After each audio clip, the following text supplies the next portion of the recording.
अभिनंदन करतो। आज या देशाचं वेगळेपण टिकून आहे त्याचं कारण असं आहे की अनेक शाया या देशाने बघितल्या, पण लोकशाही अत्यंत महत्त्वाची शाही या देशाच्या वाट्याला आली आणि संबंध जगामध्ये आपलं देश स्वतःचं वेगळेपण टिकवू शकला, वेगळेपण निर्माण करू शकला।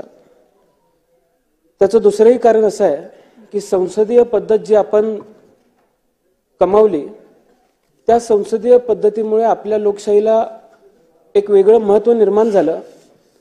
डॉक्टर बाबासाहेब आंबेडकरांनी जो एक मताचा अधिकार आपल्याला सर्वांना दिला, त्या एक मताच्या माध्यमातून आपण जो अधिकार आपल्याला मिळाला त्याच्या माध्यमातून इतर सर्व सन्माननीय सदस्य बसलेले आहेत। अध्यक्ष महोदय, मी आपलं अभिनंदन करत असताना आपल्याला विनंती करेन की आपण जसा सर्वात तरुण अध्यक्ष होण्याचा मान पटकावलेला आहे, तसा मी सुद्धा सर्वात तरुण सदस्य म्हणून या विधिमंडळामध्ये बसण्याचा मान पटकावलेला आहे। त्यामुळे तरुण अध्यक्ष म्हणून तुमचं सर्वात तरुण विधिमंडळाच्या सदस्याकडे बारीकपणाने लक्ष असेल अशी विनंती सुद्धा मी आज या ठिकाणी करतो। त्याचबरोबर अध्यक्ष महोदय, तुमचं लक्ष माझ्याकडे असावं याचं दुसरं कारण असं आहे की आपण सुद्धा एक निष्णात वकील आहात। आम्ही सुद्धा वकिली पूर्ण करतोय। एक नंबर बाकावरती बसलेल्या वकिलांकडे जसं तुमचं लक्ष असतं तसं याही वकिलाकडे लक्ष असू दे अशी सुद्धा विनंती अध्यक्ष महोदय मी आपल्याला करतो।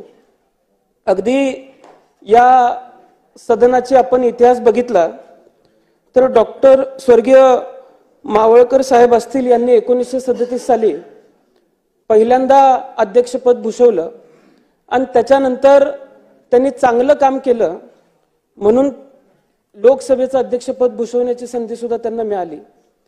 पण आपण सर्वात चांगलं काम गेल्या 5 वर्षामध्ये, गेल्या 2.5 वर्षामध्ये केलेलं आम्ही सर्वांनी बघितलं। त्यामुळं परंपरेप्रमाणे फडणवीस साहेब, आपण सुद्धा अध्यक्ष महोदयांना दिल्लीला पाठवायला काही हरकत नव्हती अशी सुद्धा विनंती मी आज या ठिकाणी करतो।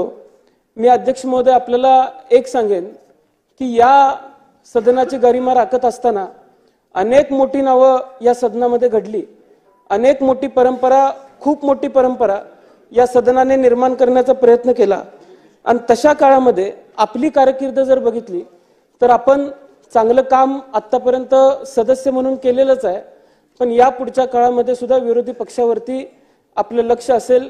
विरोधी पक्षाच्या माध्यमातून सर्वसामान्यांच्या हिताच्या ज्या मागण्या येतील त्या मागण्या आपण मान्य कराल, पूर्ण कराल। आमच्या मागण्या लक्षामध्ये घेत आपण आम्हाला सुद्धा न्याय द्याल अशी विनंती मी सुद्धा या ठिकाणी करतो। हंगामी अध्यक्ष म्हणून कोळंबकर साहेबांनी काल परवा आमच्या सर्वांची शपथ घेतली। मी साहेबांचं मनापासून आभार मानतो की माझ्या आयुष्यातली सर्वात प्रथम आमदारकीची शपथ मला त्यांच्या माध्यमातून घ्यायला मिळाली, त्याबद्दल सुद्धा मी साहेबांचं मनापासून आभार मानतो। आदरणीय फडणवीस साहेबांचं सुद्धा मी मनापासून अभिनंदन करतो।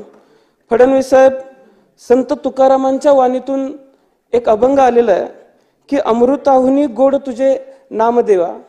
आता संतांच्या वाणीतून सुद्धा आपलं नाव इतक्या गोड पद्धतीने घेतलं गेलेलं आहे।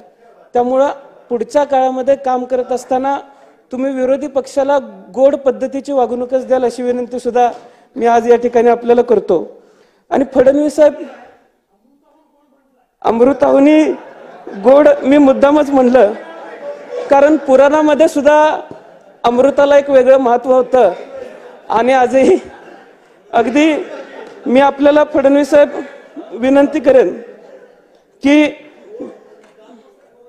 विरोधी पक्षाला सुद्धा आपण सहकार्य कराल। आदरणीय शिंदे साहेब असतील, आदरणीय अजितदादा असतील, सन्माननीय सदस्य असतील, यांचं सुद्धा मी मनापासून अभिनंदन करतो। आणि येत्या काळामध्ये अध्यक्ष महाराज, माझी आपल्याला विनंती असणार आहे की अनेक लोकांशी चर्चा केल्यानंतर वेगवेगळ्या ज्या समित्या गठीत होतात त्या समित्यांच्या माध्यमातून चांगलं कामकाज या सदनामध्ये व्हावं अशी सुद्धा विनंती मी आपल्याला करतो। कारण अनेक आमदारांकडून, अनेक सदस्यांकडून असं आम्हाला ऐकायला मिळालं की जी आश्वासनं अधिवेशनाच्या दरम्यान दिली गेली त्या आश्वासनांची पूर्तता होत नाही।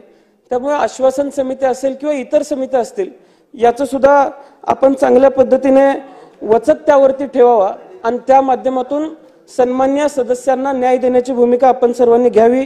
चांगले कायदे या सदनामध्ये तयार व्हावेत। एक तरुण म्हणून माझी अपेक्षा असणार आहे की तरुणांना अभिप्रेत असलेला हा राज्य उद्या नव महाराष्ट्र म्हणून घडत असताना आपण उद्याच्या राज्याला अभिप्रेत असलेले आणि 21व्या शतकाला अभिप्रेत असलेले कायदेच या विधिमंडळामध्ये तयार व्हावेत आणि या सर्व पुढच्या पिढीला न्याय देण्याची भूमिका या विधिमंडळाने घ्यावी एवढीच विनंती मी आपल्या सर्वांसमोर आज या ठिकाणी करतो आणि पुन्हा एकदा अध्यक्ष महोदय मी मनापासून आपलं अभिनंदन करतो। धन्यवाद।